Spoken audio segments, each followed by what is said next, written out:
السلام علیکم پیارے دوستو۔ طائف کے سفر سے پہلے نبوت مل جانے کے بعد 9 سال تک نبی کریم صلی اللہ تعالی علیہ وسلم مکہ مکرمہ میں تبلیغ فرماتے رہے اور قوم کی ہدایت اور اصلاح کی کوشش فرماتے رہے، لیکن تھوڑی سی جماعت کے سوا جو مسلمان ہو گئی تھی اور تھوڑے ایسے لوگوں کے علاوہ جو باوجود مسلمان نہ ہونے کے آپ صلی اللہ تعالی علیہ وسلم کی مدد کرتے تھے۔ اکثر کفار مکہ آپ کو اور آپ کے صحابہ کرام کو ہر طرح سے تکلیفیں پہنچاتے تھے، ان کا مذاق اڑاتے تھے اور جو ہو سکتا تھا اس سے پریشان کرتے تھے۔ حضور صلی اللہ تعالی علیہ وسلم کے چاچا ابو طالب بھی انہی نیک دلوں میں سے تھے جو باوجود مسلمان نہ ہونے کے حضور صلی اللہ تعالی علیہ وسلم کی ہر قسم کی مدد فرماتے تھے۔ 10ویں سال میں جب ابو طالب کا بھی انتقال ہو گیا تو کافروں کو اور بھی ہر طرح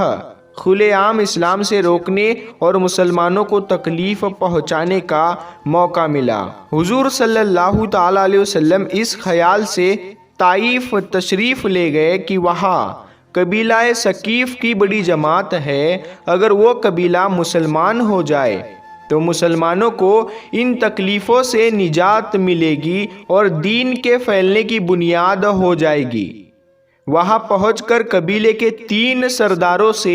جو بڑے درجے کے سمجھے جاتے تھے ان سے آپ صلی اللہ تعالی علیہ وسلم نے گفتگو فرمائی اور اللہ کے دین کی طرف ان کو بلایا اور اللہ کے رسول کی یعنی اپنی مدد کی طرف متوجہ کیا،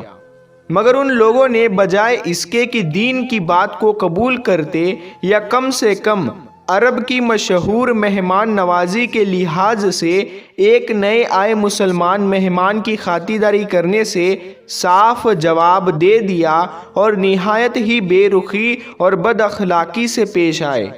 ان لوگوں نے یہ بھی گوارا نہیں کیا کہ آپ یہاں قیام فرما لیں۔ جن لوگوں کو سردار سمجھ کر یہ بات کی تھی کہ شریف ہوں گے اور اچھی گفتگو کریں گے، ان میں سے ایک شخص بولا کہ اوہو، آپ کو ہی اللہ نے نبی بنا کر بھیجا ہے۔ دوسرا بولا کہ اللہ کو تمہارے سوا کوئی اور ملتا ہی نہیں تھا جس کو رسول بنا کر بھیجتا۔ تیسرے نے کہا میں تجھ سے بات نہیں کرنا چاہتا، اسی لیے کہ اگر تو واقعی نبی ہے جیسا کہ دعویٰ ہے تو تیری بات سے انکار کر دینا مصیبت سے خالی نہیں، اور جھوٹ ہے تو میں ایسے شخص سے بات نہیں کرنا چاہتا۔ اس کے بعد ان لوگوں سے نا امید ہو کر حضور صلی اللہ تعالی علیہ وسلم نے اور لوگوں سے بات کرنے کا ارادہ فرمایا کہ آپ تو ہمت اور استقلال کے پہاڑ تھے، مگر کسی نے بھی قبول نہ کیا، بلکہ بجائے قبول کرنے کے حضور صلی اللہ تعالی علیہ وسلم سے کہا کہ ہمارے شہر سے فوراً نکل جاؤ اور جہاں تمہاری چاہت کی جگہ ہو وہاں چلے جاؤ۔ حضور صلی اللہ تعالی علیہ وسلم جب ان سے بالکل مایوس ہو کر واپس ہونے لگے تو ان لوگوں نے شہر کے لڑکوں کو پیچھے لگا دیا کہ آپ کا مذاق اڑائے، تھالیاں پیٹے، پتھر مارے، حتیٰ کہ آپ کے دونوں جوتوں میں سے خون جاری ہونے سے آپ کے دونوں جوتے رنگین ہو گئے۔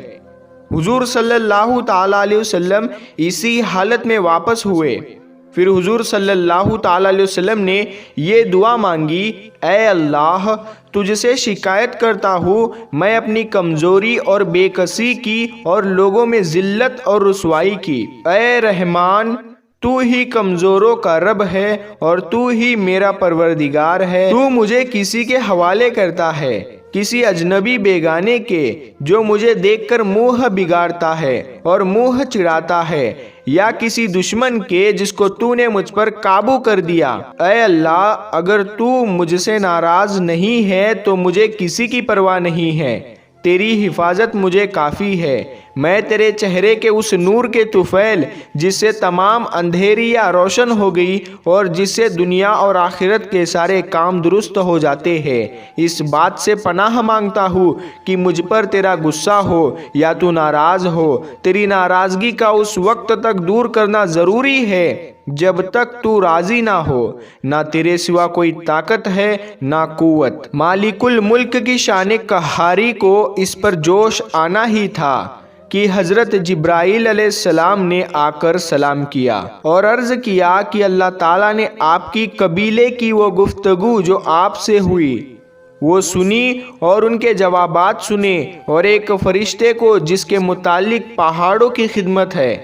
آپ کے پاس بھیجا ہے کہ آپ جو چاہے اس کو حکم دے۔ اس کے بعد اس فرشتے نے سلام کیا اور عرض کیا کہ جو ارشاد ہو میں اس کی تعمیل کروں گا،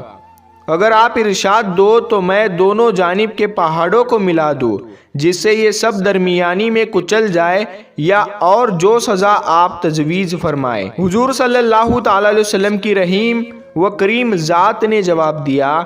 کہ میں اللہ سے اس کی امید رکھتا ہوں کہ اور یہ مسلمان نہیں ہوئے تو ان کی اولادوں میں سے ایسے لوگ پیدا ہو جو اللہ کی بندگی کرے اور اس کی عبادت کرے۔ پیارے دوستو، یہ ہے اخلاق اس ذات کے جس کے ہم لوگ نام لیوا ہے کہ ہم ذرا سی تکلیف سے کسی کو معمولی گالی دے دینے سے بھڑک جاتے ہیں کہ پھر عمر بھر اس کا بدلہ نہیں اترتا، ظلم پر ظلم کرتے رہتے ہیں اور دعویٰ کرتے ہیں کہ ہم محمدی ہیں۔ نبی کریم صلی اللہ تعالی علیہ وسلم اتنی سخت تکلیف اور مشقت اٹھانے کے باوجود نہ بد دعا فرماتے ہیں نہ کوئی بدلہ لیتے ہیں۔ پیارے دوستو، اللہ کے فضل کی علامت انسان کا نیک عمل ہے۔ نیک اعمال اس حقیقت کو اس قدر ظاہر کرتے ہیں کہ اس شخص پر اللہ تعالیٰ کا کتنا فضل ہے، ورنہ اللہ تعالیٰ کو ہماری عبادت کی ضرورت نہیں ہے۔ اللہ تعالیٰ کی عبادت ہم اپنی بہتری کے لیے کرتے ہیں۔ دوستو، آخر میں ہم آپ سے یہی گزارش کرتے ہیں، آپ اس ویڈیو کو زیادہ سے زیادہ شیئر کریں اور اپنے قریبی لوگوں تک ضرور پہنچائیں۔ اگر ابھی تک آپ نے اس ویڈیو کو لائک نہیں کیا ہے تو ابھی لائک کریں، اور ہمارے نور حدیث یوٹیوب چینل کو ابھی تک آپ نے سبسکرائب نہیں کیا ہے تو جلدی سے سبسکرائب کر لے اور ساتھ میں لگے بیل آئیکن کو ضرور دبا دے۔ پیارے دوستو، ہم ملتے ہیں پھر ایک نئی ویڈیو کے ساتھ میں، تب تک کے لیے السلام علیکم، اللہ حافظ۔